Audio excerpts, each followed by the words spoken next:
Hey there guys, it's your good pal Wiggly, and welcome to my blind let's play of Phoenix Wright Ace Attorney Justice for All. This is the second game in Capcom's mystery-solving visual novel series with a similar release story to the first game, originally released only in Japan as Gyakuten Saibon 2 for the Game Boy Advance, seeing a Western release in the 2007 Nintendo DS port, and getting the HD upscaling treatment in the Phoenix Wright Ace Attorney trilogy on all major consoles in 2019. I am once again playing the PlayStation 4 version on a PlayStation 5 if you're curious. The word blind in the title of course indicates that this is my first playthrough of the game, and many of you might have seen this coming. Earlier this year on the channel I finished my blind playthrough of the first game and it became one of, if not my favorite Let's Play I've done so far. I fell in love with the game, everything from the music, the characters, the drama, the humor, I loved it all so much, and I can't describe how excited I've been to see how everything will evolve from this point on. So let's get ready for more mysteries, more laughs, and maybe even some more tears as we begin our second adventure as the Ace Attorney himself. I'm so excited for this. Oh my god, I'm just giddy right now. Let's get started with Phoenix Wright Ace Attorney Justice for All Blind. Episode 1, The Lost Turnabout. Who the heck are you? I don't know you on the left there. I know so many characters already and I don't know who you are.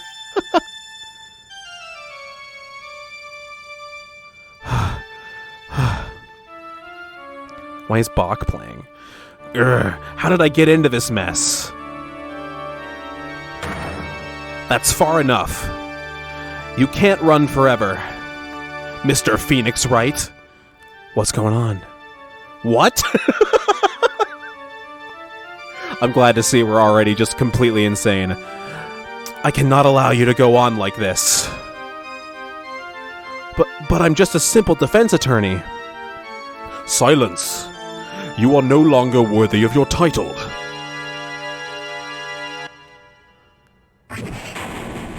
Oh my god. Damn.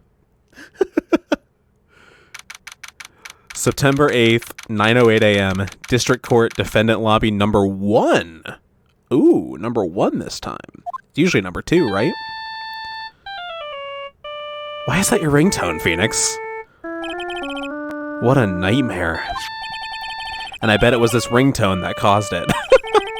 I really shouldn't be dozing off right before a trial starts anyway. Huh. Looks like they hung up. Ah, good. I finally found it. Who the heck are you? You got quite the hairdo. Talk about a close call. I hate to do this to you, but... It's nothing personal, Mr. Attorney. What? Did he just bash Phoenix with a fire hydrant? Or a fire extinguisher, I mean? A few minutes later, District Court Defendant Lobby number 1.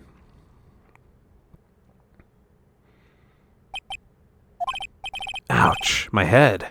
It's throbbing. And why does it feel so foggy in there? Ooh, new music. Hello. I don't know why, but I expected the same soundtrack as before. Ooh, we have like a chime now. Oh man, more bangers? Come on. Come on. You can't do this to me. Who are you? Good morning. Good morning. What's wrong? You don't look well. People are at their best first thing in the morning. Where's that fighting spirit? Sorry, but can you please turn the cheeriness down? No, I love it. Keep it up. My head sort of hurts. Roger that. Am I in trouble or something? Huh? Trouble? Wait, never mind. You're a policewoman, right? I thought maybe I had done something wrong. What are you talking about? I'm the one in trouble. What? I'm placing my life in your hands today, Mr. Phoenix Wright. Life in... Oh my god, does he... Does he have amnesia? Is that what's going on now? You promised me. You said you would prove that I was not guilty.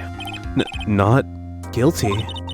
Just when I thought all hope was lost, when the other lawyers had laughed me off. I really like her facial expressions. Leave it to me, you said. You, the one and only Phoenix Wright, came to save the day, bird. And just like that, I was moved to tears, sir. I'll never forget what you're doing for me, ever. What is this girl babbling about? Oh no. Actually, I really love to watch court proceedings, and I always root for you to win. When I'm off duty, I like to come here and... What's wrong? You've been acting really strange and you keep staring at me.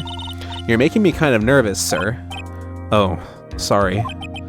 I'm afraid to ask, but here goes. So, this might sound bad, but, who are you? Oh no. What? Mr. Wright, how can you say that? Don't look sad. No, go back to being cheery. How can you do this to the fragile heart of a girl about to go on trial? You're absolutely horrible. No, I mean, I didn't mean it like that. Is this how a defense attorney treats his clients, sir? I can't believe this. No, it's just, well, I think you have the wrong person. Yes, who am I? Why am I drawing a blank? Are we really rolling with this? Is this really where we're starting? The trial will begin shortly.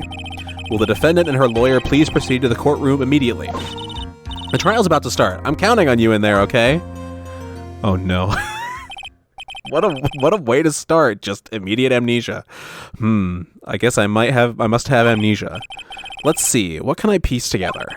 From the sound of things, it's probably safe to say that I'm a defense attorney. And that girl. I said I'd prove her not guilty. I can't believe I made such an irresponsible promise. Someone, please! Tell me this is just a bad dream. Why do I get the feeling this is one dream I won't be waking up from? Ooh. September 8th, 10 o'clock a.m., District Court, Courtroom number 2. Oh boy. Oh my god, is that him? Is that the same guy? Court is now in another new song. Hello. Court is now in session for the trial of Miss Maggie Bird. There he is. The prosecution is ready, Your Honor. What is it, Mr. Wright? Are you talking to me? This probably doesn't even seem that out of place. Do you see any other defense attorneys here? I guess not. Now then, are you ready? No. What if I said no? Would that be alright? Of course it wouldn't. Then why bother asking to begin with? Actually, you see, Your Honor, my memory is kind of... The court will not hear the defense's excuses. Because the defendant is a member of the police, this case is under great scrutiny. Therefore, we must make this trial fair but swift. I believe I have told you this before. I hope you're not telling me you've forgotten. Actually, I have. Mr. Payne, your opening statement, please. Yes, Your Honor. As I'm sure you're well aware, the defendant is accused of killing her lover. That's awful. What's worse, her lover was a fellow police officer. A policeman? You did what to a policeman? It wasn't me. And besides, Dustin and I, we weren't lovers like that. In any case, the prosecution will prove that the guilty party is none other than the defendant. Very well. Mr. Payne, please call your first witness. It's been a while, Mr. Wright. Is this only the second time? Are you still salty about the first? Let's see what you've learned since the last time. I won't show you any mercy this time, rookie. Okay. And who are you again? I bet the real Phoenix wouldn't... or the real Phoenix. I bet even if he had his memory back, he wouldn't remember Winston Payne. The prosecution calls Detective Dick Gumshoe to the stand. Let's go. Here he is. I love him. Here we go. Don't let me down, Mr. Wright. Nowhere to hide. I'm so dead. Nah, we've scraped through worse. Come on, man. Hey, man. How's it going? Witness, please state your name and occupation. My name is Dick Gumshoe, sir. I'm the detective in charge of homicides down at the precinct, sir. You don't look very well, detective. Well, sir, the defendant, she works under me, so, you know. You work under that detective? Yes, sir. And while I was a trainee, he was always watching out for me, sir. What a wonderful dude. I love him so much. Dick Gumshoe the goat. He's such a wonderful guy, sir. I'll never forget what he's done for me. Okay, calm down. I believe you. Detective Gumshoe, please describe for us the details of this murder. Yes, sir. It happened at the park near the headquarters, Expose Park. Oh, here we go. The victim was one of the local cops, Dustin Prince. I get it. Come on. Dustin Prince. Okay. He was pushed down from the benches on the upper path, sir. The landing beat his body up bad and snapped his neck. The details are listed in the report that was distributed yesterday. Ah, yes, this autopsy report, correct? Why do I not remember getting a copy? I see everything is in order here. Even the estimated time of death is unusually well documented. Okay, broken glasses.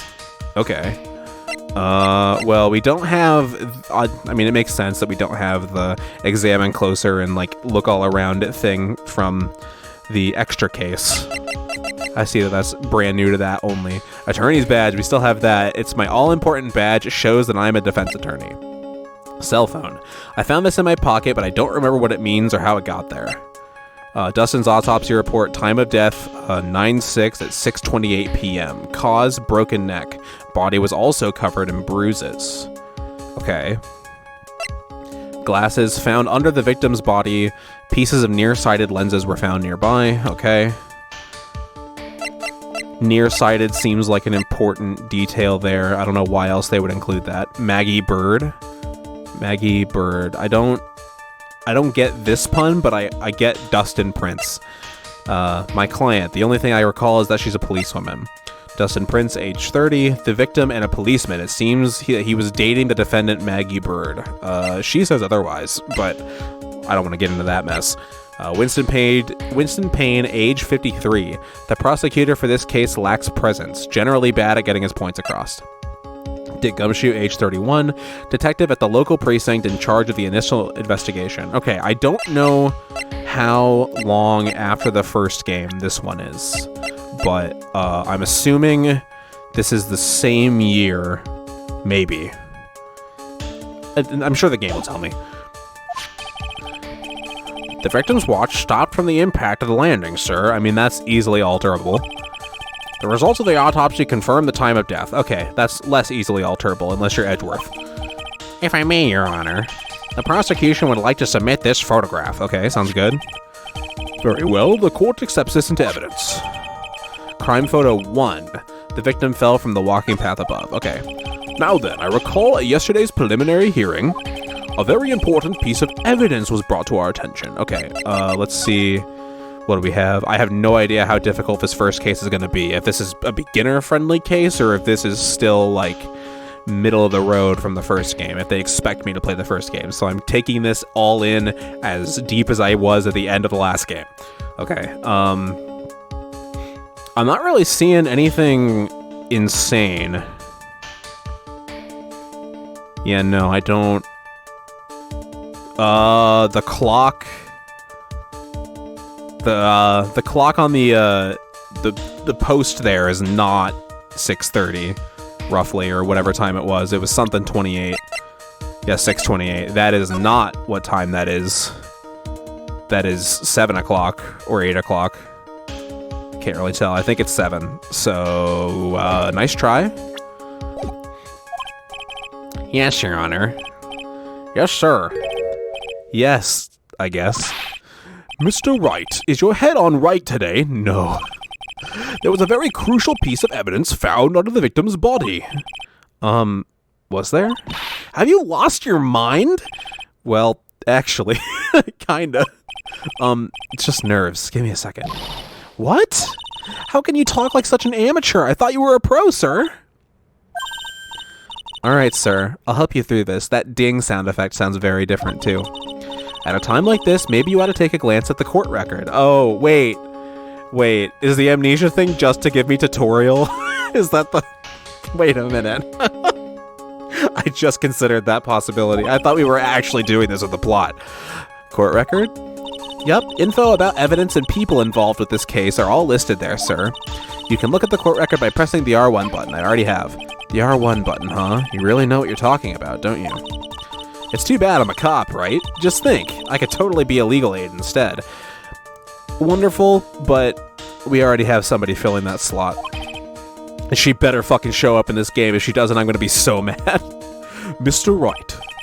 Yes, Your Honor. Court is in session. Save your chit-chat for later. Sorry, Your Honor. Well, I guess I'd better check the court record and see what I can find.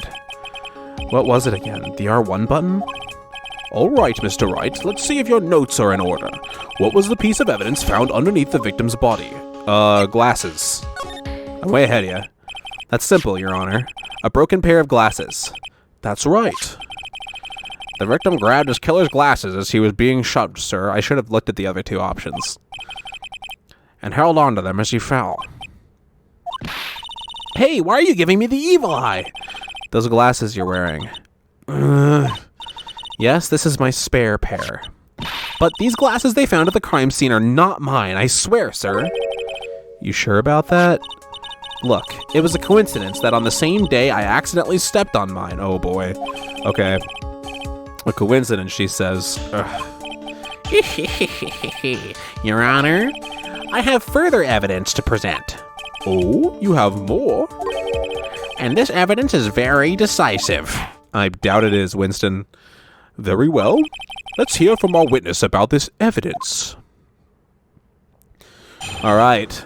Witness testimony time. Cross-examination. Every song is different. None of them are repeats. There's something even more incriminating than the glasses found under the victim's body, sir. During his date, the victim was pushed from the bench area, but he managed to write the culprit's name on the ground where he landed. Well, I understand this was written without the context of having experienced Rise from the Ashes, but I mean, come on, guys. That's also easily fakeable. Oh, come on. That's so on the nose, and it's way too well written. I don't like saying it, but it was clearly the defendant's name, Maggie, sir, and how the hell would he have written, like, reached all the way over his damn head like that? Come on. Come on. What is this baby shit? With the piece of evidence in the glasses, it's hard not to say she's the culprit. Okay. I got you. This is a picture of the writing, Your Honor. Why, this is... Yes, I can see her name is clearly written here. The prosecution would like to submit this picture. Understood. The court accepts into evidence. Into evidence. Oops. Crime photo 2. Photo of the area around the victim's hand. Okay. As if the glasses alone didn't make you look suspicious. The victim even wrote your name clear as day on the ground. But I already told you, those glasses aren't mine. Also, the second case, there was also fake name written with hand, actually. That's even more apt, and also definitely happened in this universe. So, come on, guys. And how do you explain this dying message? It's a conspiracy. I'm not guilty, sir. Mr. Wright, you may cross-examine the witness. Cross-examine? This is it. I'm counting on you. Sure, but what am I supposed to do? What? This isn't like you at all. Normally, this is the part where you get in the witness's face. Get in their faces and do what? I guess there's no way around it. Okay, I'm going to lend you a hand. The prosecution's witnesses all hide things from the court, which means they lie from time to time. Lie? But isn't that detective your superior? Well, even if they don't mean to lie, sometimes people just remember things wrong. Like that detective. He does sort of look like a scatterbrain. It doesn't matter. Either way, it's bad for us, sir. That's why when you question witnesses, you have to find and expose their lies. Mr. Wright, your cross-examination, please. Yes, Your Honor. Talk about trial by fire. Here goes nothing. As long as I can expose the lies, we should be all right. Okay. Decisive evidence. What do we got? Okay, there's something even more incriminating than the glasses found under the victim's body, sir. About those glasses. Do you have any proof that those belong to my client? The lenses are for nearsightedness and are almost the same strength as hers. Even the frames look kind of like the one she's wearing on her ID, pal. What should I do now? I mean, why not press further? Hold it. Almost and kinda are not good enough in a case like this. Do you have more definitive proof? Is there something that clearly links the defendant with those glasses? The dirt and sand rubbed out any traces of fingerprints or anything else. So what you were saying, detective, is that you have nothing that proves those glasses are my client's. Something like that. What? I see. So there is no proof. Wow, that was amazing! I could totally feel it down in my gut. Okay. During his day, the victim was pushed from the bench area. Okay. Now, you're sure he was pushed and that's how he fell? Yeah, pal, if you look at the wounds on the victim's body, there's no way it was anything else. Please continue with your testimony, detective. Anyway, the victim fell pretty far, but he managed to write the culprit's name on the ground where he landed. The culprit's name? Yeah, I was surprised too. I want to check something real quick. Maggie. E-Y. I-E. If they were dating, then... Okay. Yeah, I was surprised too. I didn't want to believe it, but... Was the name that of my client? I don't like saying it, but it was clearly the defendant's name, Maggie, sir. I mean, I could present... I don't really have anything I could present other than, like, the photo itself here. But let's press. Let's take our time. We've made mistakes like that before. Are you absolutely certain? Sorry, pal, but that's what it said. This is a picture of it. No matter which way you look, it still says Maggie. He's got a point. Hey, hold on. Huh? Don't me. I know the picture says Maggie, but now that she mentions it, something does feel kind of off about this picture. That's how you know you found a contradiction. Now hurry up and present some evidence. So that's what spotting a contradiction feels like. I'd better check the court record again. Okay. With this piece of evidence and the glasses, it's hard not to say she's the culprit. Okay, this is kind of an easy introductory case. I wonder what the difficulty curve of this game is going to be like. And you are certain that it was the victim who wrote the names on the ground? There were scratches on his fingers from the rough sand, and there were grains of sand stuck under his pointer fingernail. It certainly seems the name was written by the victim himself. Or, you know, grab hand, write name, call it good. That didn't go well. If the writer really was the victim himself, then we're in a lot of trouble. Don't give up. Keep that fighting spirit going. I'm glad you're all pumped up, but I really want to see your special move. My what? You always look so cool when you present evidence. Present evidence? Oh, that present evidence. Actually, I was just thinking about that. Yes, the great Phoenix Wright is back. Oh, that's right. Huh? I heard that lately you can present not only evidence, but people's profiles as well. Okay, that makes things easier. I know exactly what to do now. It sure makes things a bit more complicated, so be careful, sir. Okay, now we have to really pay attention to the profiles, too. People's profiles, huh? Alright, let's give this another try. That's a cool idea. Okay. Defendant's name, Maggie, sir. Present. Profiles. Nice, okay. Hacha. Music still stops. What is it?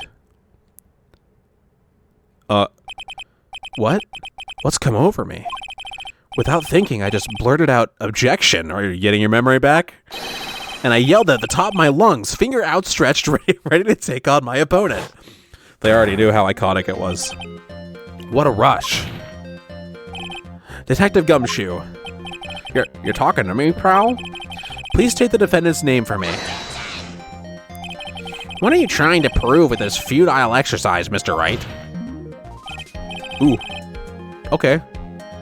This song is a little bit more subdued than the, like, big, powerful song in the first game, but I do like it. You'll see, this is a very crucial line of questioning. Actually, Mr. Payne, you can answer. The defendant's name, if you please. Where is this ridiculous question coming from? The defendant's name is Maggie Bird. I think someone needs to check the court record. What? It says right here that it's Maggie Bird. Ah! It looks like the bird caught the cat napping. What's going on here? I have no idea either, sir. As you can see, the victim did indeed leave a name, Maggie. However, the defendant's name is actually spelled Maggie, E-Y. This is a blatant contradiction of facts. Oh, how about that? I hadn't even noticed. I figured. But maybe the victim didn't know how to spell her name correctly. May I remind you that it was you who said the defendant is accused of killing her lover. If they were truly lovers, it would be impossible for him not to have not known her name. No! All right, we're in it now. This is very true. Mr. Payne. Yes, Your Honor? Are you absolutely certain that the defendant and the victim, Dustin Prince, were, in fact, lovers? Yes, I am quite certain, Your Honor. They were a well-known couple in the police force. Detective Gumshoe, please testify for the court the relationship between the victim and the defendant. Yes, sir. Okay. Well, she said otherwise a little bit ago. Officer Prince and Officer Bird have been going out for about half a year. It sounded like they were even talking about marriage. The day of the incident just happened to be the victim's birthday, sir. That sucks. Officer Bird had gotten Officer Prince a present. It was something she said she had brought over 2 months ago. I should know, because she came to me to ask what she should get for him. Okay. Oh, those two sound like they were close. Nevertheless, tragedy struck. Yes, I see. You may cross-examine the witness, Mr. Wright. Okay. Dustin and Maggie. What do we got? Officer Prince and Officer Bird have been going out for about half a year. Okay.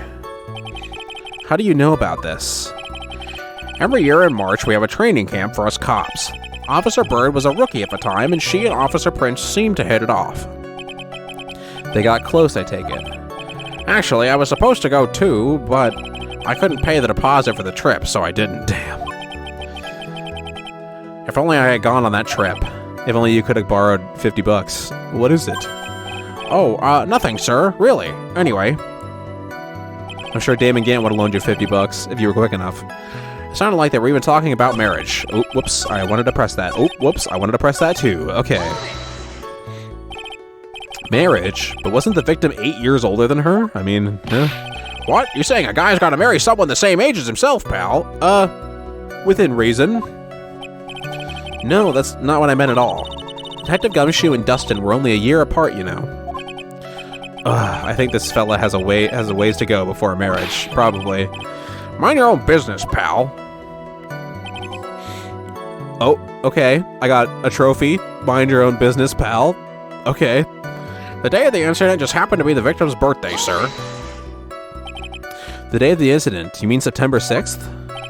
Yeah. The victim, Officer Prince, had just gotten off duty at 5:30 p.m. that day. And since Maggie's night shift hadn't started yet, they went to the park for a bit.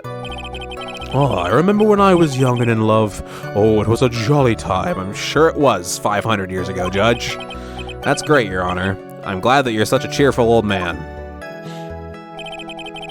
Maggie, Officer Bird had gotten Officer Prince a present. You seem to know a lot about the defendant. Well, that's because, I'm her boss, and I've got to watch out for my subordinates. But even what she was going to give as a present, isn't that going a bit too far? Hey, pal, watch what you say. I know everything that happens under me. If someone so much as scratches their... I really don't need to know that much. Mr. Wright, please refrain from badgering the witness. I agree. Even if this witness has a crush on the throwing it right out there, huh, Judge? That should not be the point of discussion at this time. Whoa, wait a second. Why are we talking about this? It's all your fault, pal. You're guilty, guilty, guilty. I should have you arrested. After everything we've gone through, man, I think the good detective is about done here. It was something she had bought over 2 months ago. Over 2 months ago?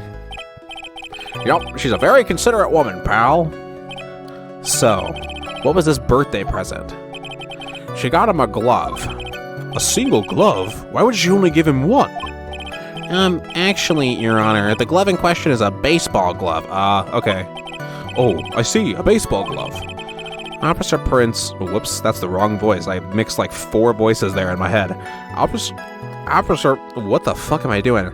Officer Prince was a huge baseball fan. Wow, brain just stopped working there. I apologize. A baseball glove, yeah, let's press further. What hand was it? Just now, I believe you said that the present was something she had bought over 2 months ago. That's not what I was thinking about, but... Yeah? And also, where is it now? Are you saying she bought the glove at a store that far in advance? Nah, nothing like that, pal. Then, what is it like? She ordered it. It was custom made. Custom made? The glove was custom made? Why? Yep, that's what I said. So the glove was custom made. Your Honor, I really don't see how this glove is related to this case. Yes, it would seem that there was little relevance. What do you think, Mr. Wright? Do you think this glove is really relevant to this case?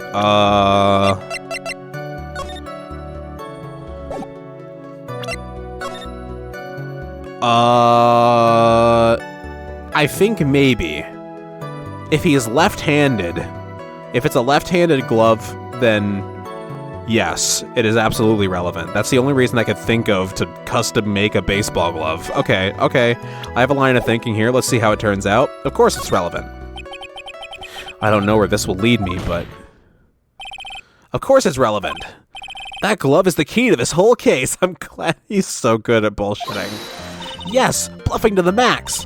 Now this is the Mr. Right I know. I'm so happy you're back, sir. I was wondering how long it'd take. This is great. Pressing people. It feels like I've done this before. As if I used to do this to squeeze information from even the most tight-lipped people. You're God at it, Phoenix. Very well. If you are that convinced, then let's hear some more about the matter. Actually, I brought the glove with me today. Fantastic. Show us. And? Why didn't you say so earlier? Hurry and show the glove to the court. Well, I didn't think it had anything to do with this case. Is it left-handed? No, it's not. It looks right-handed to me. Shit. Okay. It also looks like bananas. Anyway, this is it, sir. It's, rather yellow, isn't it? Okay. Yeah, that's definitely a right-hand glove if I'm looking at it right. Officer Prince really liked the color yellow, and that's why you had to special order it? Whoops. Yep, that's right. That and one other reason. Okay. I think this court has heard enough. It is clear that the victim and the defendant were involved with each other. It was custom made. Okay.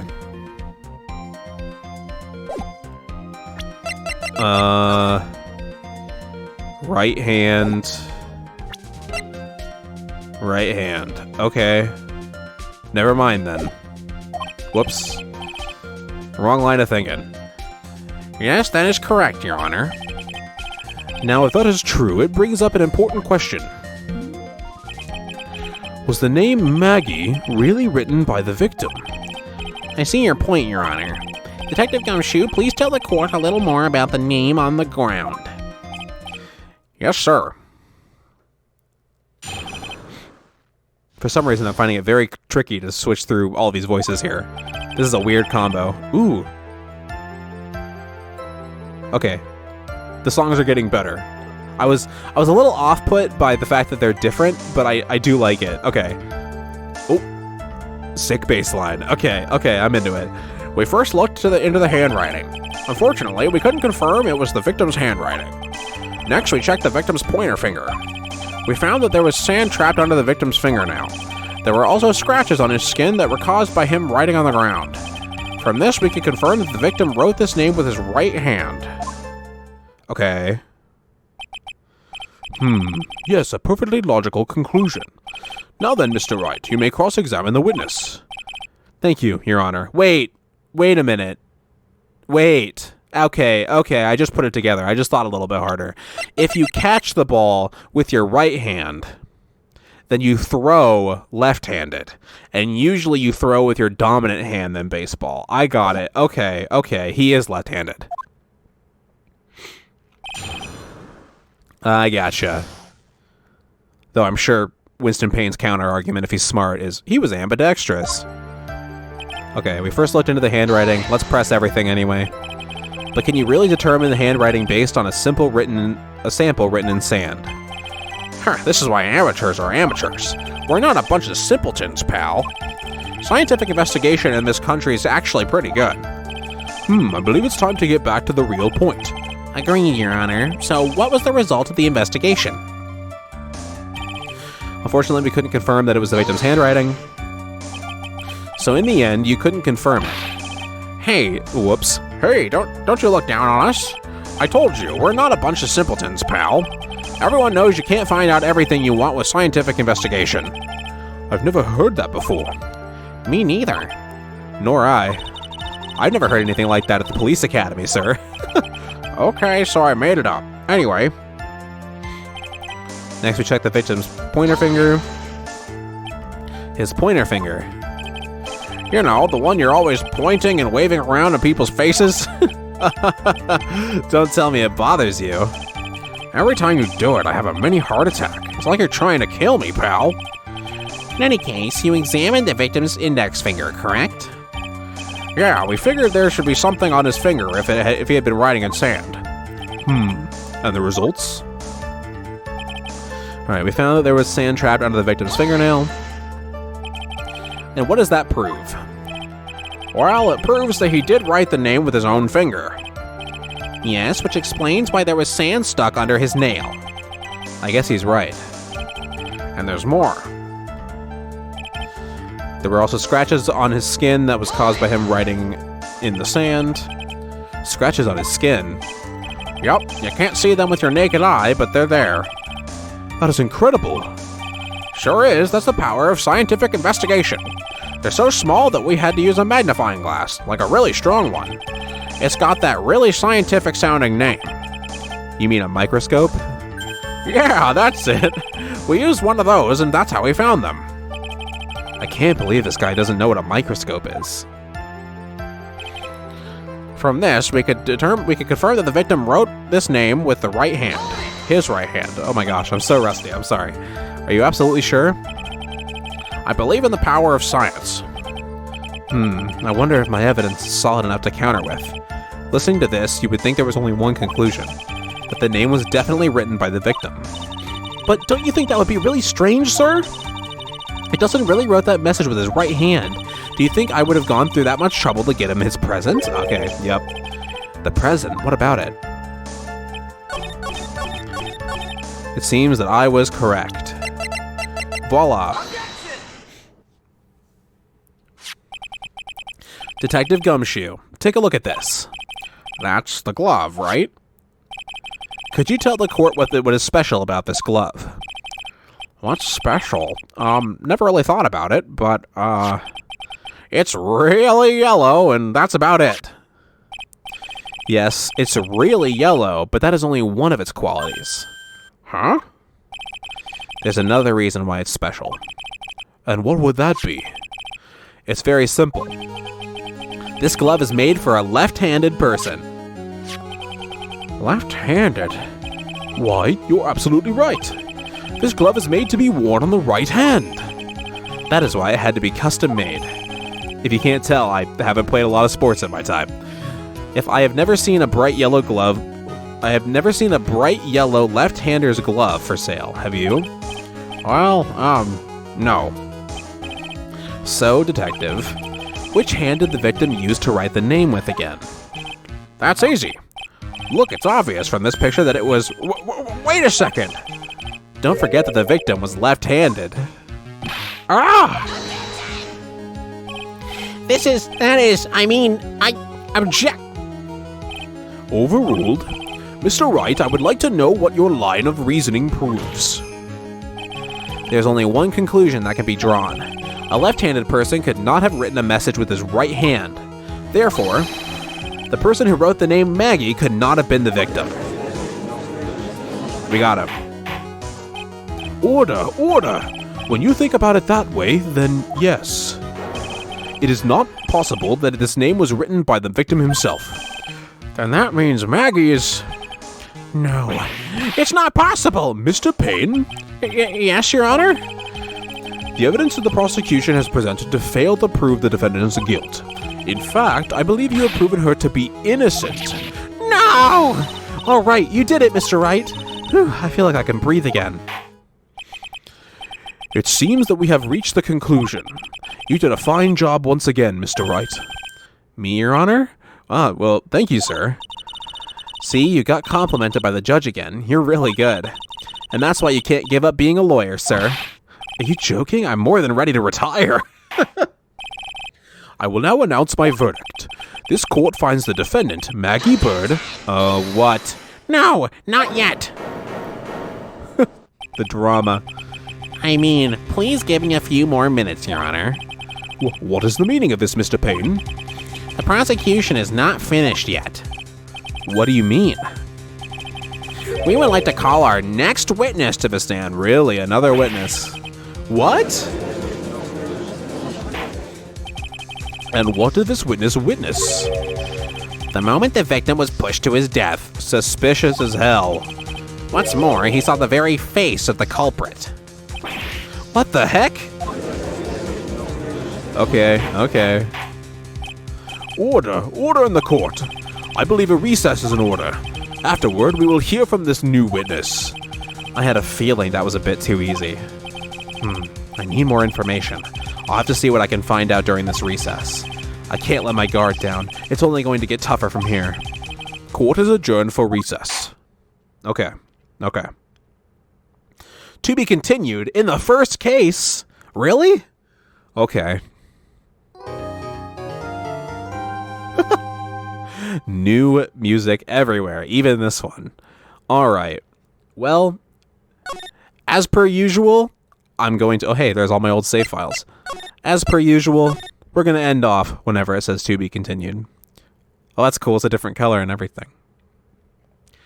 Anyway, thank you all for watching the first episode of Let's Play Phoenix Wright Ace Attorney Justice for All Blind. I've been Guildmaster Wiggly. If you enjoyed the video, please consider giving it a like. If you are new, consider subscribing. If you want to follow my Twitch, Twitter, or join my Discord, they're in the description. And I hope to see you all in the next one, when we maybe finish up Trial 1? I don't know. They could put an investigation period in it.